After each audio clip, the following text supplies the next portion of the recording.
Uma das maiores mentiras que os bancos nos contam é que o nosso dinheiro cresce nas nossas contas bancárias. A verdade é que, embora o dinheiro aumente em quantidade devido aos juros, ele não aumenta em valor real, especialmente com a inflação aumentando e os juros bancários ficando para trás. Guardar dinheiro no banco é como abrir um buraco na sua carteira.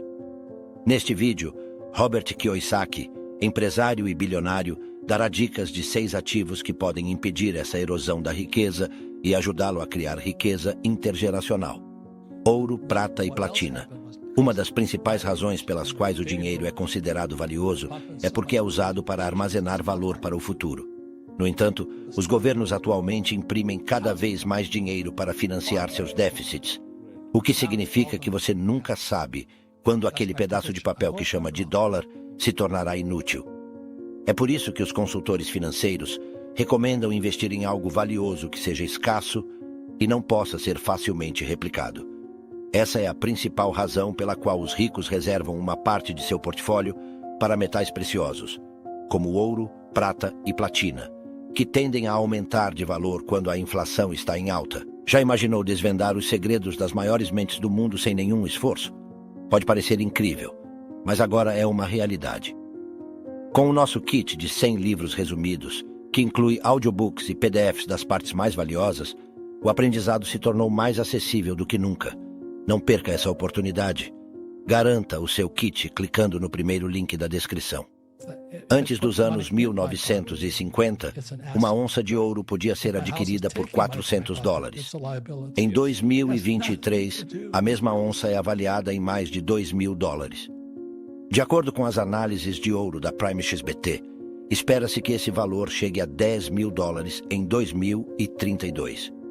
Isso significa que em cerca de 10 anos, seus investimentos em ouro poderão valer 5 vezes mais do que valem atualmente. Portanto, enquanto o dinheiro está perdendo valor, o ouro continua a se valorizar. Além disso, outros metais preciosos também são melhores opções do que guardar dinheiro no banco.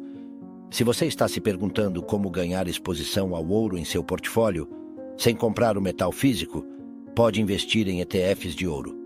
Os ETFs de ouro são veículos de investimento altamente líquidos que oferecem retornos com base nos movimentos de preço do ouro, sem a necessidade de possuir o metal físico.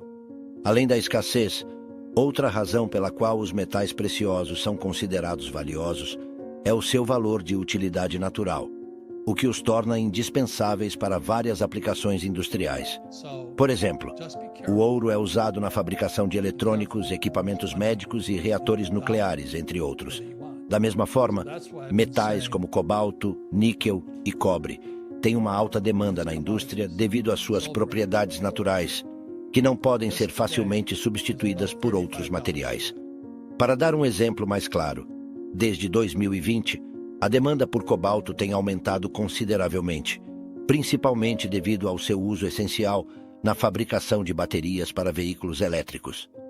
Consequentemente, os preços do cobalto subiram de $20.000 por tonelada em 2012 para $40.000 em 2022, um aumento de 100% em apenas 10 anos. Portanto, ter exposição a metais raros como esses pode significativamente valorizar seu portfólio em momentos de alta demanda. No entanto, nem todos podem investir grandes quantias de dinheiro para adquirir metais preciosos, nem têm a capacidade de armazená-los fisicamente ou encontrar compradores confiáveis. Portanto, investir em empresas de mineração, como a Rio Tinto, ou em fundos mútuos focados na mineração, ou até mesmo em derivativos como futuros e opções, são todas excelentes maneiras de obter essa exposição. Moedas de refúgio. No mundo atual de moedas fiduciárias, onde nenhuma moeda é lastreada em ouro, a estabilidade geopolítica desempenha um papel crucial ao investir o seu dinheiro. É por isso que os ricos costumam guardar seu dinheiro em contas suíças. A Suíça, que possui um dos sistemas econômicos mais fortes do mundo, oferece um ambiente geopolítico mais estável. Portanto, o franco suíço é considerado um ativo seguro em tempos de turbulência e instabilidade. Vimos isso ocorrer em diversas ocasiões. Por exemplo, durante a crise da dívida na zona do euro em 2009 e na crise financeira global em 2008, grandes fundos transferiram seus ativos para a Suíça para evitar a perda de valor devido à desvalorização da moeda. Além disso, o franco suíço é uma alternativa valiosa ao dólar americano para o comércio internacional. Por exemplo, durante a crise entre Ucrânia e Rússia, quando os EUA impuseram sanções ao setor energético russo, a Rússia conduziu suas transações em francos suíços. Esses eventos afetaram a demanda pelo franco suíço, levando a uma significativa valorização da moeda em relação a todas as outras moedas. Em 2023, um franco suíço era cotado a $1,1074, o que levou os detentores de francos suíços a multiplicar sua riqueza da noite para o dia. Portanto, moedas de alto valor, como o franco suíço, a libra esterlina britânica e o yuan chinês, são excelentes ativos. No entanto, como nem todos podem abrir contas bancárias suíças, existem ETFs de moedas e corretores de Forex. Você já parou para pensar muito sobre o dólar? Essa moeda, na verdade, é um título legal para todas as dívidas públicas e privadas. Já se perguntou o que isso significa? Desde 1971, quando o presidente Nixon aboliu o padrão ouro, o dólar tornou-se o título legal, conforme a lei dos EUA. Isso o tornou valioso como meio de troca, e começamos a considerá-lo como uma forma de pagamento comum por bens e serviços. Embora nenhuma moeda fiduciária no mundo seja lastreada em ouro ou em qualquer outro ativo físico, elas ainda são consideradas válidas devido à confiança e ao crédito do governo. Em termos simples, o valor do seu dinheiro é tão estável quanto o governo que o emite. É por isso que investir em títulos soberanos é uma forma legítima de preservar valor. Os governos de todas as nações são os últimos a falir. Se um governo entra em colapso, toda a nação entra em colapso e nenhum governo forte permitirá isso. Portanto, uma das maneiras mais seguras de investir em títulos soberanos é por meio de títulos do governo ou GSECs. No entanto, apenas GSECs de governos estáveis com classificações de crédito de investimento são recomendados. Lembrem-se da crise de dívida soberana na Grécia em 2009. O Fundo Monetário Internacional, FMI, o Eurogrupo e o Banco Central Europeu, BCE, tiveram que renegociar as dívidas do país várias vezes. Portanto, a solidez global de um governo deve sempre ser considerada ao investir em GSECs. Nos Estados Unidos, você pode investir em T-bills, notas e bonds para obter exposição a títulos soberanos. Eles oferecem retornos melhores do que manter dinheiro no banco. Além disso, esses títulos são respaldados pela solidez econômica do governo dos EUA no cenário global. Investidores menores podem comprar títulos GSEC diretamente do governo por meio do portal de compra direta de GSS ou no mercado secundário. Ações de valor e fundos de investimento. Certamente, os investimentos em GSS oferecem um retorno melhor do que manter dinheiro parado. No entanto, devido ao baixo risco, eles também proporcionam retornos menores do que os investimentos em ações. E embora o baixo risco seja um critério importante para investidores com aversão a riscos, a maioria dos investidores busca retornos mais elevados. Além disso, nem todas as ações são igualmente arriscadas. De fato, o mercado de investimentos é dividido em dois tipos de ações: ações de valor e ações de crescimento. Ações de crescimento, como as do setor de tecnologia, são mais arriscadas devido às ideias e tecnologias inovadoras que têm um alto potencial de fracasso. No entanto, as ações de valor, como as de empresas ligadas a metais industriais, são menos arriscadas devido à demanda estabelecida para seus produtos no futuro previsível. Portanto, as ações de valor com fundamentos sólidos não apenas oferecem apreciação de preço estável, mas também proporcionam dividendos regulares. No entanto, analisar os fundamentos de cada ação de valor pode ser demorado e arriscado para investidores médios. Portanto, fundos de investimento focados em ações de valor, como o fundo de índice de renda de alta qualidade da Vanguard Admiral Shares, com um histórico de pagamento de dividendos sólidos, são veículos de investimento ideais e acessíveis para investidores comuns. Terra e imóveis. Os bancos consideram a terra como um ativo não depreciável por uma razão muito sólida. Ela é escassa e sempre em demanda.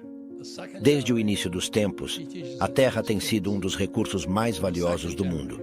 Por exemplo, precisamos de terra para construir casas, escolas, fábricas, para a agricultura e para espaços comerciais, entre outros usos. Com o crescimento da população humana, a demanda por terra só tende a aumentar. Portanto, as casas residenciais, espaços de trabalho e propriedades comerciais construídas em terrenos também sempre estão em demanda. Assim, tanto a terra quanto o mercado imobiliário se comportam como excelentes proteções contra a inflação em sua carteira de investimentos. Para ilustrar com alguns números, de acordo com um estudo da Bloomberg, os preços das casas triplicaram entre 1992 e 2020, apesar de uma grande queda durante a crise imobiliária de 2008. Portanto, ter exposição ao mercado imobiliário é sempre uma boa estratégia quando o dólar começa a perder valor. No entanto, a maioria dos investidores de menor porte geralmente considera investir em imóveis muito tarde em suas vidas, já que costumam associar propriedades imobiliárias apenas à casa em que moram. No entanto, ter uma casa totalmente quitada é um objetivo de patrimônio líquido que muitos buscam atingir na faixa dos 40 anos, mas também é recomendável ter uma parcela do mercado imobiliário comercial. Além disso, ao contrário do que muitos acreditam, não é necessário ter muito dinheiro para obter exposição ao mercado imobiliário. É possível investir em REITs, Real Estate Investment Trusts, ou fundos de investimento imobiliário, que são semelhantes aos fundos mútuos, mas voltados para o mercado imobiliário. Ou você pode adquirir propriedades para geração de renda. A renda gerada cuidará das despesas e dos pagamentos do financiamento, além de proporcionar lucros. Coletáveis carros clássicos, obras de arte raras, bolsas de luxo, óculos de edição limitada e até mesmo primeiras edições de livros icônicos fazem parte dessa categoria de ativos. No caso de um carro comum, seu valor depreciará assim que você o tirar da concessionária. No entanto, a lógica se inverte quando se trata de carros clássicos.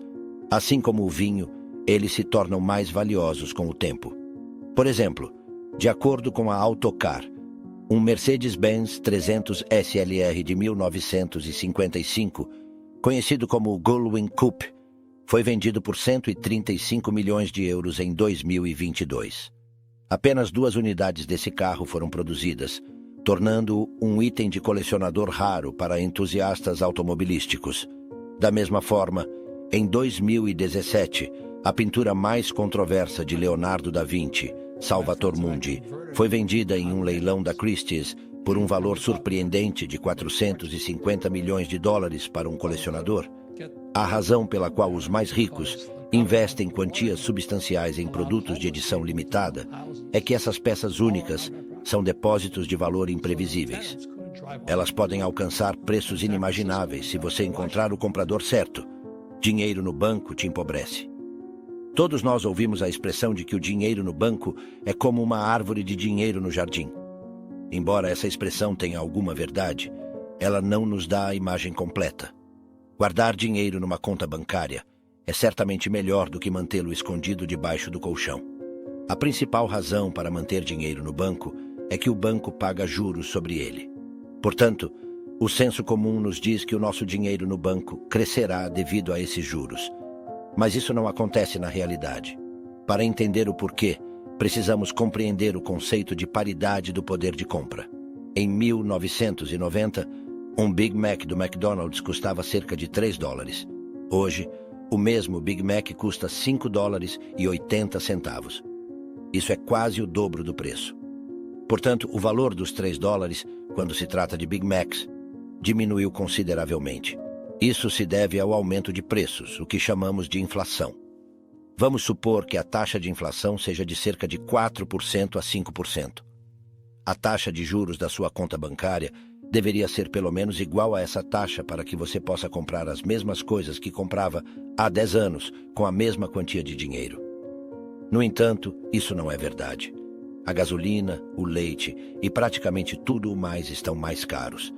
Você deve ter notado todos os gastos que aumentaram nos últimos 10 anos, apenas para manter o seu padrão de vida. Isso prova que o dinheiro na conta bancária não está crescendo à mesma taxa que a inflação. Na verdade, as contas bancárias geralmente oferecem uma taxa de juros de cerca de 3%. No entanto, se fizermos as contas, estamos realmente recebendo uma taxa de juros negativa de 1%, uma vez que a inflação está em 4%. Portanto, deixar o dinheiro parado na conta bancária não é uma boa ideia se você quiser manter o seu atual padrão de vida. Em vez disso, investir em ativos que cresçam mais do que a inflação é uma ótima maneira de preservar sua riqueza. Algumas excelentes opções podem ser negócios, imóveis e até mesmo metais preciosos, se você preferir investimentos mais seguros. Verificamos sempre as nossas contas bancárias, certo? Sim, costumamos verificar nossas contas bancárias com regularidade. Isso nos dá a paz de espírito de que, aconteça o que acontecer, teremos pelo menos o mesmo valor que o nosso extrato bancário mostra. No entanto, isso nem sempre é verdade. O seu banco nem sempre pode permitir que você retire todo o dinheiro de sua conta. A razão para isso é conhecida como Sistema de Reservas Fracionárias. Nesse sistema, cada banco é autorizado a emprestar todos os fundos que possui em suas contas, depois de separar uma fração deles como reservas. A taxa de reservas é determinada pelo Banco Central do país, que no EUA é o Federal Reserve. Após reservar a quantidade necessária, os bancos emprestam o restante a uma taxa superior à que pagam a você. A diferença entre a taxa de juros de empréstimo e a taxa de depósito é o seu lucro. Vamos analisar alguns números. Suponhamos que você deposite $1.000 na sua conta. A taxa de reservas é de 10%. Isso significa que o banco pode emprestar 90% dos seus $1.000 para mutuários. Mas a história não termina aqui. Quando o seu banco empresta a alguém $900, essa quantia é depositada na conta do banco do mutuário. Esse segundo banco, por sua vez, reserva 10% e empresta 90% a outra pessoa, que recebe $810, e esse ciclo continua. Você já se perguntou quanto dinheiro é criado a partir dos seus $1.000 quando a taxa de reservas é de 10%? A resposta está na matemática da progressão geométrica infinita. Em termos simples, o montante total de dinheiro gerado a partir dos seus $1.000 é igual a $1.000 dividido por 0,10, ou seja, $10.000. Sim, esse dinheiro é criado praticamente a partir do nada. Você pode estar se perguntando por que os bancos podem fazer isso. A resposta é simples. Os bancos operam com a premissa de que nem todos os depositantes tentarão retirar todo o seu dinheiro ao mesmo tempo. Devido a essa premissa bastante básica, mas verdadeira, os bancos conseguem manter a sua liquidez sem entrar em colapso. Eles ainda permitem que os depositantes retirem o dinheiro e, ao mesmo tempo, geram lucros com isso. No entanto, você pode imaginar o que aconteceria se todos os depositantes tentassem retirar todo o seu dinheiro ao mesmo tempo? A economia mundial pode entrar em colapso devido à falência de bancos. Um exemplo real disso foi a crise financeira de 2008, quando os depositantes entraram em pânico e correram para sacar seu dinheiro.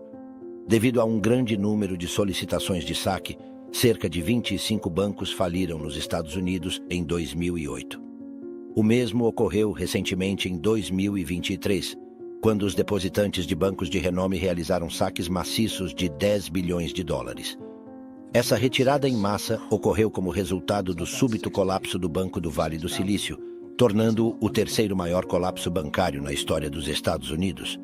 Finalmente, os reguladores tiveram que intervir e colocar o banco sob sua proteção para restaurar a estabilidade financeira e reconquistar a confiança do público na economia. Baixo risco significa baixo retorno. Enquanto a maioria das pessoas de classe média evita correr riscos quando não tem dinheiro, os ricos investem, mesmo quando têm dinheiro. A razão mais importante pela qual os ricos investem é que quanto mais ricos são, menor é a taxa de imposto que pagam. O retorno do investimento é o que os bancos recebem. Embora isso possa parecer contraintuitivo para as pessoas de classe média, faz muito sentido para os bancos. Os bancos ganham dinheiro com base em dois fatores: retorno e risco. Embora o retorno seja sempre um fator importante para qualquer negócio, incluindo bancos, o risco é ainda mais crucial quando se trata de retorno. Se você é um americano de classe média e já está atolado em dívidas de cartão de crédito, o risco de você não pagar um empréstimo bancário é alto. Para compensar esse risco elevado, os bancos oferecerão uma taxa de juros muito mais alta. Por outro lado, alguém como Mark Zuckerberg pode obter a mesma taxa de juros por um valor muito menor. Naturalmente, o risco de inadimplência de Zuckerberg é praticamente nulo em comparação com o risco de inadimplência de qualquer americano de classe média. Foi exatamente isso que aconteceu quando Zuckerberg solicitou um empréstimo para comprar uma casa em 2012. Embora a taxa de juros fosse de 2,69%,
Zuckerberg recebeu uma taxa de apenas 1,05%.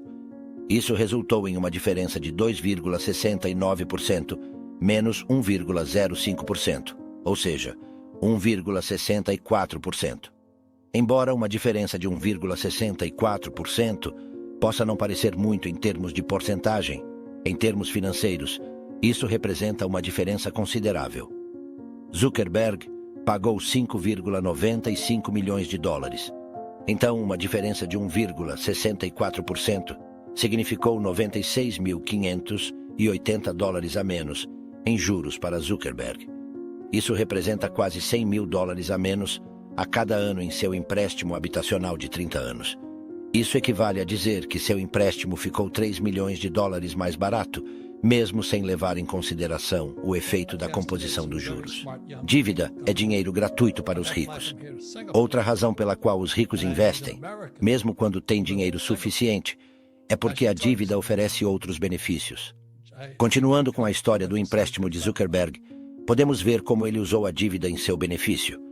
Como todos sabemos, Zuckerberg, com um patrimônio líquido de 15,7 bilhões naquela época, não precisava realmente do empréstimo, mas ele o fez de qualquer maneira. A verdade oculta por trás disso era que ele sabia que simplesmente colocando esse dinheiro em um fundo de índice com um retorno de 8%, ele ganharia cerca de 7% de juros, um retorno muito maior do que a taxa de 1,05% que ele devia ao banco. Além disso, ao utilizar esse empréstimo para quitar dívidas, Zuckerberg economizou ainda mais dinheiro ao pagar taxas mais baixas. Portanto, se você for tão perspicaz quanto Zuckerberg com relação à sua dívida, pode facilmente transformar sua dívida em dinheiro livre. Para saber mais sobre a alavancagem da dívida, você pode ler o livro de Robert Kiyosaki, Pai Rico, Pai Pobre, ou clicar no primeiro link da descrição e adquirir esse livro e mais 100 do mesmo segmento. Todos audiobooks mais PDF por apenas R$ 29,90. Corra e aproveite, porque não sabemos até quando vamos manter esse valor promocional. Cartões de crédito são uma armadilha para os bancos. Se você acredita que os representantes de bancos estão do seu lado, está muito enganado. Quando os representantes de vendas de bancos tentam vender um cartão de crédito ou qualquer outro produto, eles não levam em consideração os seus melhores interesses. Eles estão apenas preocupados em atingir suas metas mensais. E se eles estiverem sendo excessivamente simpáticos com você, isso deve ser encarado como um grande alerta vermelho. Cartões de crédito são uma grande armadilha para os bancos, mas ao mesmo tempo, também são uma armadilha para você. Existem várias razões para isso. A primeira e mais óbvia é que, assim como qualquer outro produto de dívida, os cartões de crédito têm uma das mais altas taxas de juros possíveis, que podem chegar a 20% em alguns casos. Se você comprar com responsabilidade e pagar sua dívida a tempo, então isso não deve ser um problema. No entanto, poucos titulares de cartões se encaixam nessa categoria. Uma pesquisa realizada pela LendingTree mostrou que, a partir de 2023, os americanos tinham uma montanha de dívidas de cartão de crédito diante deles, totalizando 986 bilhões de dólares. E do total de titulares de cartões de crédito, 65% não pagam o saldo integral a cada mês.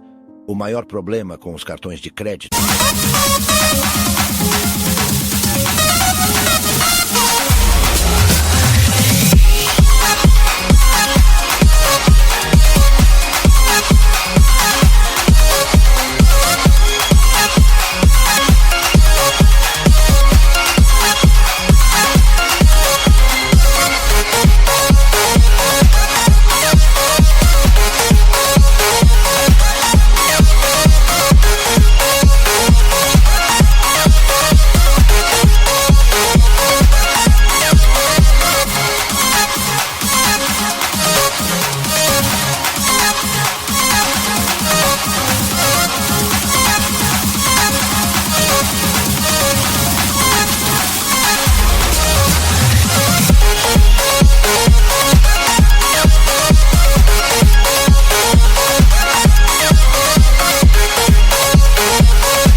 é que eles podem desvinculá-lo do ato de pagar por suas compras imediatamente. Isso cria uma ilusão de despesas gratuitas. As pessoas começam a gastar sem considerar como vão pagar suas dívidas, e é assim que se inicia a espiral da dívida. O segundo problema, mais sutil, com os cartões de crédito é a taxa de processamento. Isso não se refere à taxa anual cobrada pelo banco. Em vez disso, é uma taxa extra que você paga a cada compra. Os bancos pagam essa taxa aos comerciantes e lojas a cada vez que um cliente faz um pagamento com cartão de crédito. Isso pode chegar a até 15%. Se os comerciantes absorverem esse custo, muitos deles terão prejuízos. Portanto, eles repassam esse custo para os clientes, que acabam pagando a taxa de processamento. E isso se reflete no valor de suas compras. Isso acontece porque a taxa de processamento é paga pelo comerciante e, por sua vez, o mercado repassa esse custo para o cliente. Assim, a taxa de processamento impacta o valor de suas compras. Portanto, é uma escolha pessoal decidir se você deseja continuar usando cartões de crédito ou não. Se você achou este vídeo útil, deixe um like e inscreva-se no canal. Até o próximo vídeo.